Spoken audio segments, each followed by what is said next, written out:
Well, Casey's planting away in the greenhouse. I got one section of Indy's fence that I need to beef up a little bit.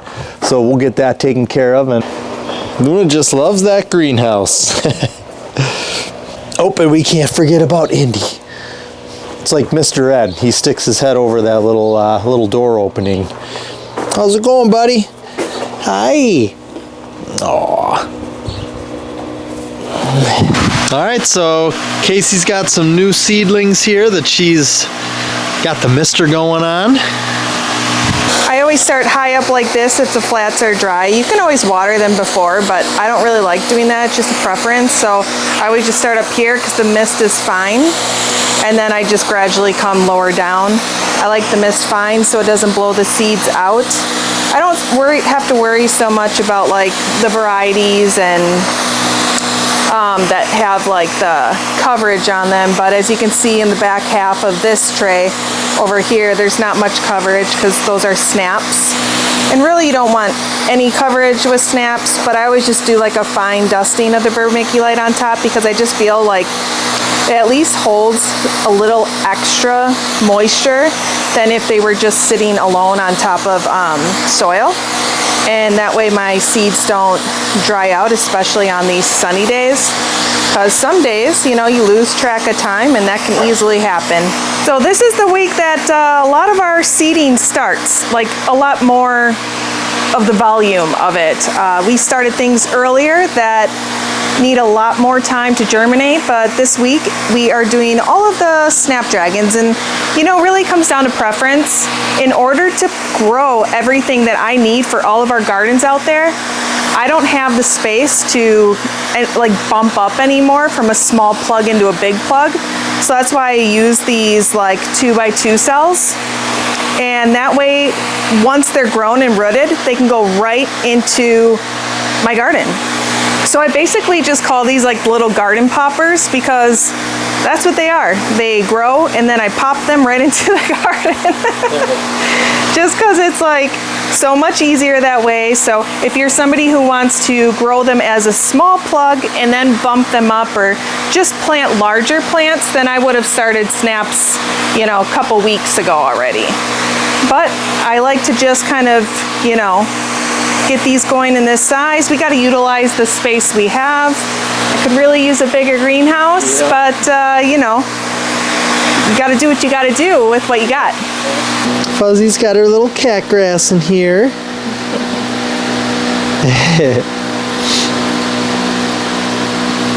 She loves it.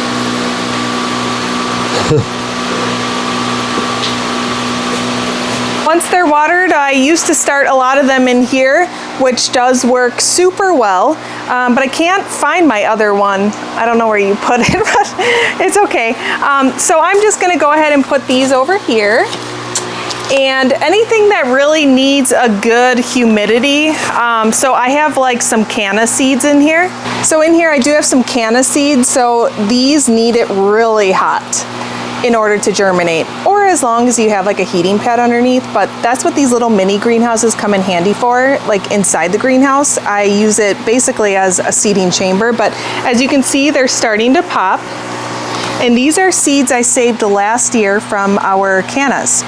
I saved these seeds from the toucan coral canas, which doesn't always mean you're gonna end up with that variety. A lot of times they revert back to their original variety.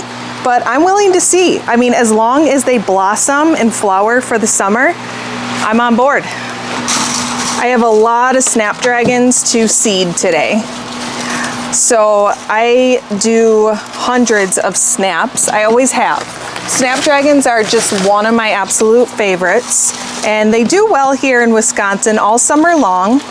And they've even made some varieties that are even better than others that can handle the heat. But if you're in the, you know, central area to the southern area of the United States, it starts getting kind of hot for snaps in the summertime. They can kind of get that wilty look, and you may still get some blossoms, but it's not always the most, you know, ideal for those gardens down there. But if you're in the Midwest and in these cooler climates where our summers at the hottest they can get is like, you know, like 100 degrees, but that's on a really hot day for us. So typically it's 80s. Sometimes we get weeks of 90s, but it's just absolutely gorgeous here. So we're really able to, you know, indulge in multiple varieties because they can really handle it here in our garden.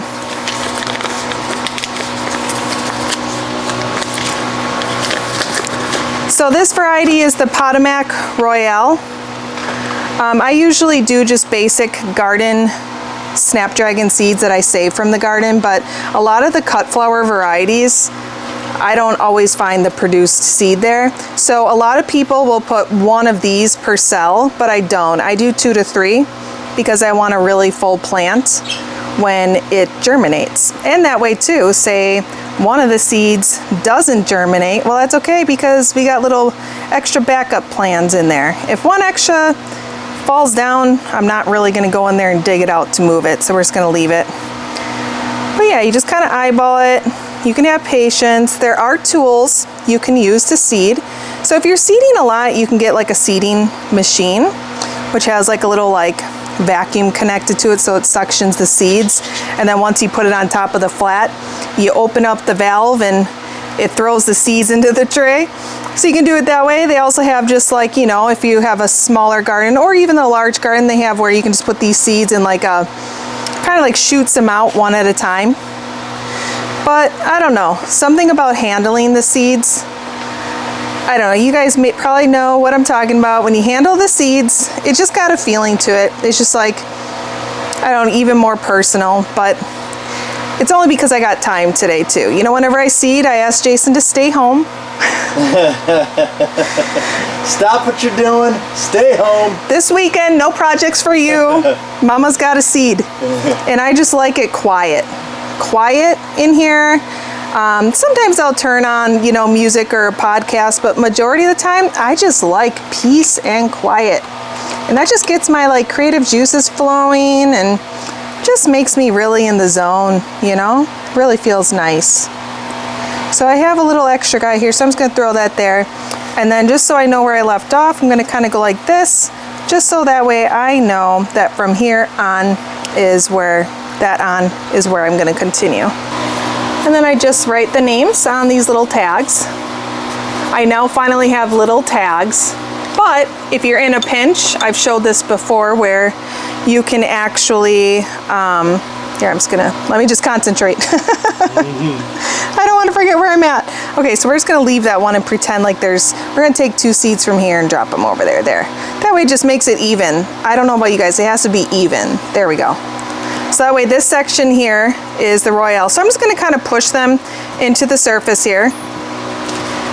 And Snapdragons don't need to be covered, but I always just do like a smidge dusting, which the smidge dusting you could do before you laying down your seeds too, but I just kind of go like this. It just, because the vermiculite really retains a lot of moisture, so that way if the surface dries out, there's at least some moisture still within the vermiculite. I know that's not a lot of vermiculite, but if a seed needs to be fully covered, I'll fully cover it with vermiculite over soil.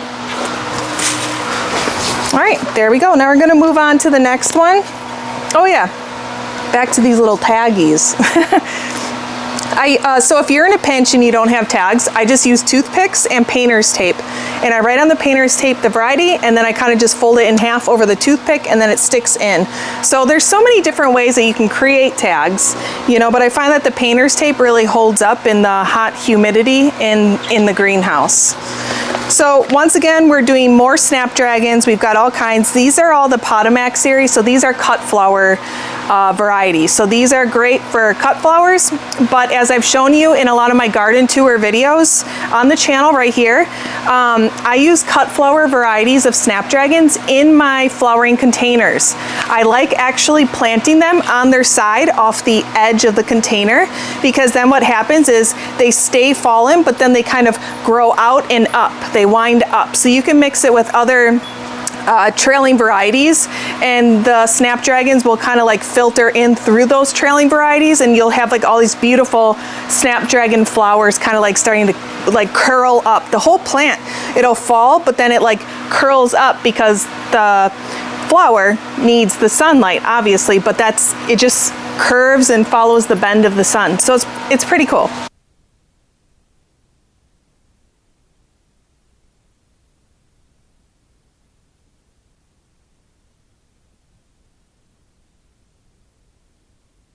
And then later today I'll be planting up some of my tobacco plants. So I had my sister get me some seeds, but she went ahead and seeded them for me. So I'm just going to, which was super awesome, one less thing I had to start. So I'm just gonna bump them up into a 3.5 inch pot, I think will do. I could really go in a 5.5 to 6.5 inch pot because they get really large, but I'm really trying to conserve the space within the greenhouse here. So we just do what we can, and like I said before, we work with what we got. With a lot of the cut flower varieties of Snapdragons, they can get very spendy for the seeds. Like, it's kind of like, I think, overpriced for the amount that you get for, you know, it's just really expensive. Let me just start over. So for the cut flower variety of Snapdragon seeds, it's very expensive to purchase. So a good tip that I can give you is once they start germinating and you've got a lot of growth and leaves on the actual plant, and say it's about 3 to 4 inches, I would say more so along the lines of like 4 inches high, take a cutting and then stick that cutting in wet soil. Here, I'll show you. So you just cut and have the tray already wet, and when you stick the cutting, press around it so the dirt is pressed around it nice, and then you just have to keep it nice and warm somewhere, and make sure they get misted a few times a day, not soaked a few times a day. Make sure the soil stays wet but not soaked, otherwise then they rot. So really you're just misting the leaves so that way they don't shrivel and dry up. I'm trying a few new varieties of Snapdragon colors that are actually brand new. One of them being the Maryland Flamingo color, and that one's from Johnny's Seeds. I really don't remember it, so it's kind of like a surprise, but it's also one of those where you get 50 seeds, but it's like, if I can recall, I think it was around like $6 or something, which to me is a lot of money for 50 seeds. I totally get it because it, you know, it's a business and it takes work to get those seeds. But also then what I'm going to do is once they come up, I am going to take some cuttings, because then that way I can place them around other parts of the garden and try them in different areas. Because if you're only able to try a few and you try them only in one section of your garden and they don't do well for you, you can easily say, you know, oh, those don't do well, I'm not growing those again. But sometimes it could be due to the location inside of your garden where you planted them. So that's why it's really nice to have more plants when you're first trying something, so that way you can try it in multiple locations in your garden, so that way you can see, do I really like it or do I really not like it? So that's kind of like my thing when it comes to gardening. I like to sprinkle things all over the place, not just in one spot. All right, well, Casey needs some 3.5 inch pots and trays, so I'm gonna show you where we keep that stuff. And actually, before I go, I do wanna mention one thing here with the greenhouse doors that we have. It's really nice that we're able to, you know, like today is 40 degrees, maybe not even, it's sunny, so the air is still cold. So you need air coming into the greenhouse, otherwise it's super hot.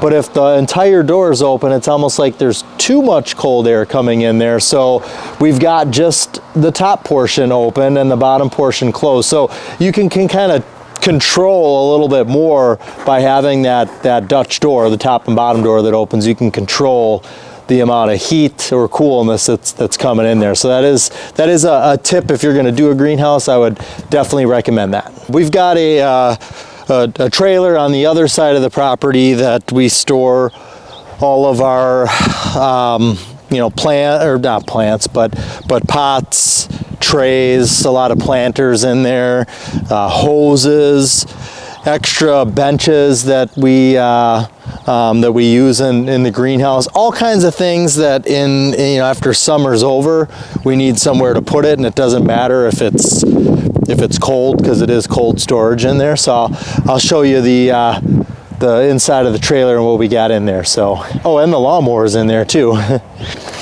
All right, so,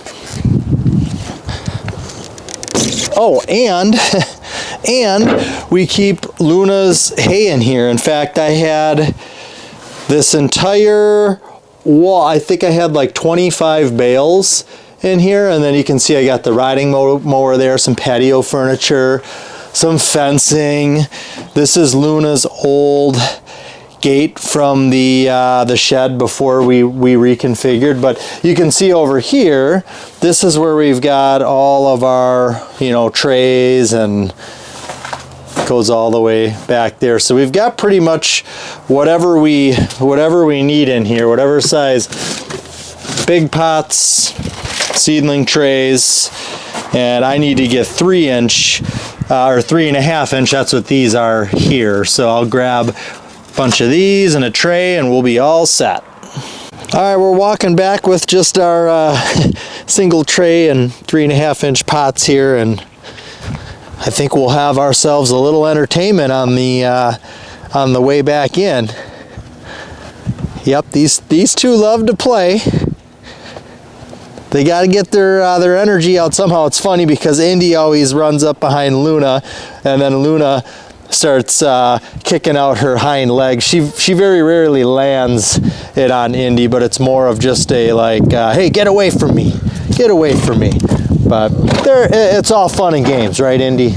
All fun and games.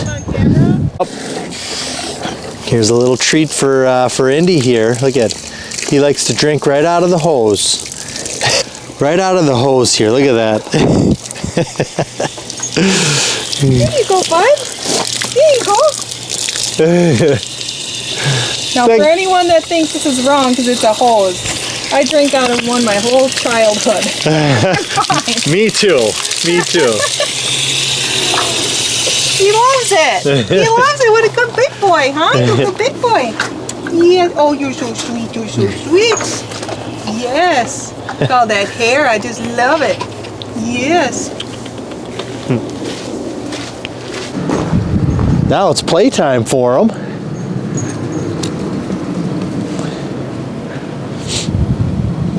Time to get wild in the pen, huh?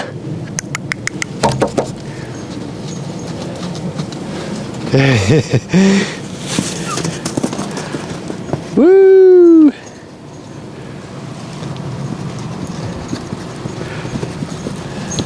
This is so much fun. They do this all the time when they are together. They're normally not together all the time, but once a day we put them in together and they have fun. This is my last tray I'm seeding today. Got it nice and soaked through. This is the tall blue planet ageratum. So this year I have to make sure I save the seeds because these seeds are also pretty expensive. What I love about these is once they start blooming in the summer, they just are constant bloomers. So perfect for cut flowers if you want them, or just perfect to have in your garden amongst your cut flowers, your vegetables, your herbs. They attract butterflies. I see mainly like the butterflies around them. I don't see like a ton of like hummingbirds. I always see hummingbirds by them because I place them a lot of times with my Snapdragon, so that's what draws in those hummingbirds. But they're just so pretty, and if you cut them when they're in that perfect blue color, it's kind of like has a little tint of purple, but more on the blue end, they will hold that color just like a status flower or a heliochrysum. It makes a really good cut dry flower. But this year I have to make sure that I save some of these seeds. It's one of those things at the end of the season that like you forget certain varieties and then you literally pay for it when it comes time to buy your seeds for the season, and then you're like, dang it. But that's just kind of how it happens. So here comes Lana home. Here comes Lana home from work. She was working at the greenhouse all day. Grandma's bringing her home on the gator. That's what's so awesome about living on a compound is you've just got this whole support system around you. And do you have fun, Lana? Yeah. Grandma told me to write down 2 hours. Okay. Grandma likes to overpay him. He looks so tiny. I'm telling you, he's tiny. All right, so we're gonna head over by the chickens because it sounds like maybe. Oh, there we go. You hear that? So a lot of times that's what it sounds like when they're laying. Although not in this case, I guess, because that's just What you doing, Jasmine? What are you creating all the ruckus over here, huh? Let's see what's going on in here. Let's make sure nobody's getting into any trouble here. Okay? We got Jasmine and Pepperoni. Up and inside there we got Pippi. Okay. All right. So and I see one of the ducks out here. Let's see. Oh, here comes Daffy. Daffy's always gonna come to greet you, right, Daffy? And he greets you by nibbling at your feet. Oh, hi, Daffy. Hi, Daffy. Oh, hi, Jasmine. How are you? Pepperoni and pickles. I just heard all kinds of commotion over there, so I just wanted to make sure that nothing crazy was going on. You know, you always gotta, when you got animals, you always gotta check and make sure that, you know, they're doing okay.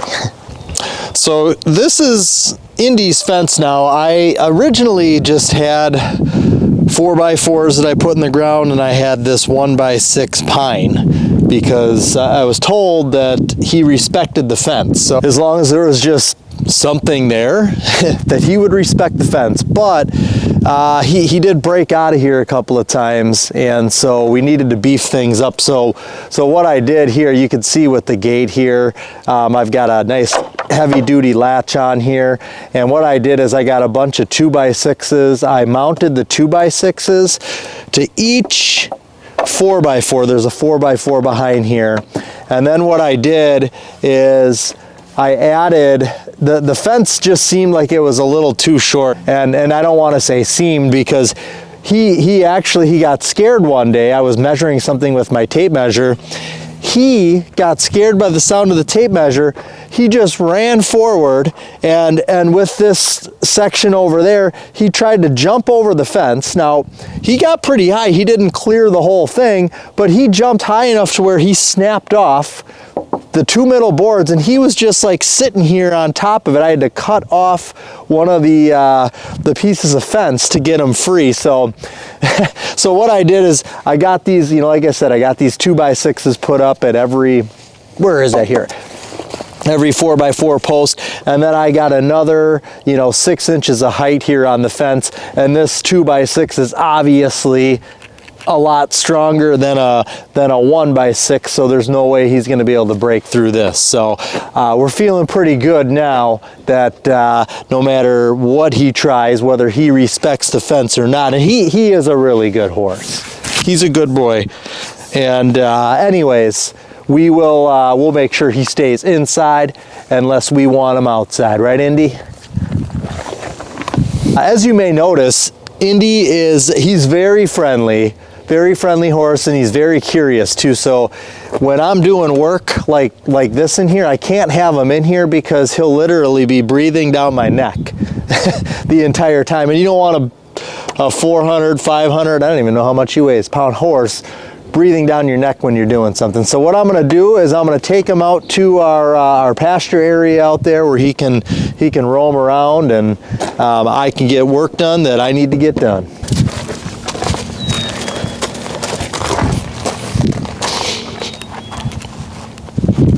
All right, here we go. We're gonna get Indy some pasture time. So Indy is still, he's a young horse. He's 4 years old. He's still in the process of being trained. So we are working with him. But the good thing about Indy is that he is a friendly horse. So that definitely helps. All right, so now he's in the pasture here, and he can, we do have some, you can see, we do have some greenery starting to happen here, so he can graze a little bit in here, and this will definitely keep him busy. He likes being out here. We'll probably bring Luna out here. Whoa, okay, so here's Luna. Maybe I left the gate open? Okay, Luna, come on over here, girl. Come on, Luna. Well, I can't catch her. She's not coming for treats or alfalfa, which she's not supposed to have alfalfa, but she loves it, so thought that might work. But she ain't going anywhere. She's not gonna leave her friend over there, so I'm just gonna do my thing. I can't spend all day trying to catch her. So this is pretty funny. Lana's trying to sneak up on Luna here, but I can pretty much guarantee as soon as she gets somewhat close, Luna will take off running. Oh, looks like Lana's got some assistance. I can hear the treat bucket. Good idea, Sayla. That's our biggest leverage, the treats.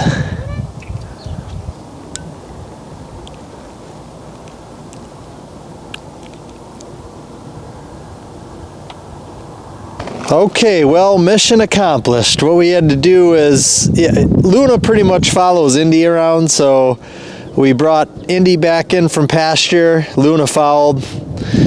They went through the gate. We closed the gate. Mission accomplished, right, Fuzzy? Right, Fuzzy? That's how we do it here.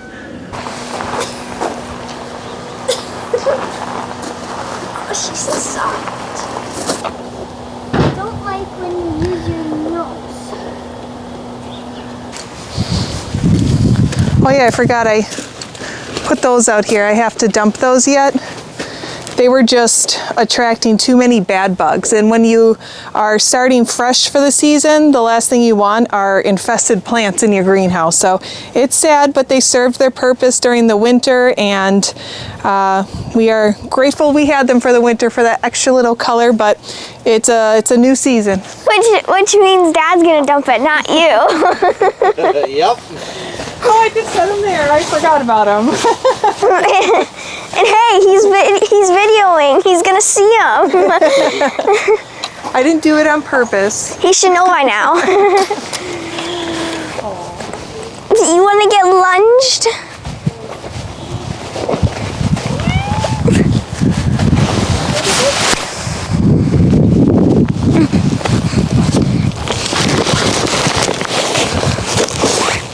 Perfect. All right, here we go. Go. There. Oh my gosh. I'm not even going hard either. I'm just going light. This is insane.